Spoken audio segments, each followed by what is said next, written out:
जय भोजपुरी रउआ लोग से एगो निहोरा बाकी लाल रंग के सब्सक्राइब बटन के दबा के भोजपुरी फैंस क्लब से जुड़ जाए जा और ये घंटी वाला बटन के दबा के भोजपुरी के सब जानकारी बिल्कुल फ्री में मोबाइल पे पाई जा। परिणाम भोजपुरिया जहान हम पंडित अनिकेत तिवारी आप लोग के स्वागत कर रहा बानी आप लोग के भाषा वाला आप लोग के favourite channel Bhojpuri fans club में।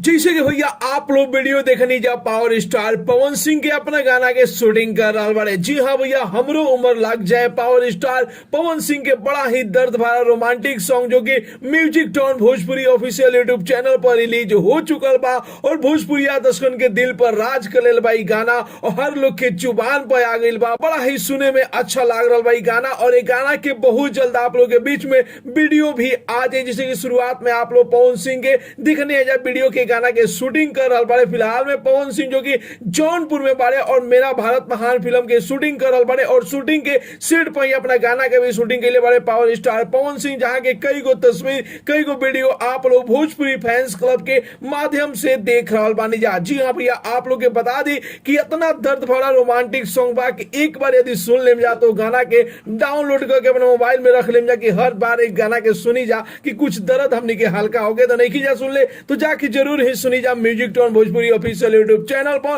वो गाना के वीडियो भी बहुत जल्द आप लोग के बीच में आवे जा रहा बा। तो पवन सिंह के नया लुक कैसा लागल, शुरू में जो वीडियो देखनी जा वीडियो कैसा लागल और के गाना के वीडियो के इंतजार कर रहा बा, अपन राय जरूर ही कमेंट बॉक्स में बताई जा और साथ ही साथ वीडियो के ज्यादा से ज्यादा लाइक करी जा, ज्यादा से ज्यादा शेयर करी जा और भोजपुरी जगत के हर छोट बड़ न्यूज जाने खातिर अपन भाषा वाला चैनल भोजपुरी फैंस क्लब के जरूर ही सब्सक्राइब कर लीजा। तुम जाता नहीं भैया अगला वीडियो में एगो नया न्यूज के साथ है, तब तक के लिए बाय बाय, टेक केयर, जय भोजपुरी।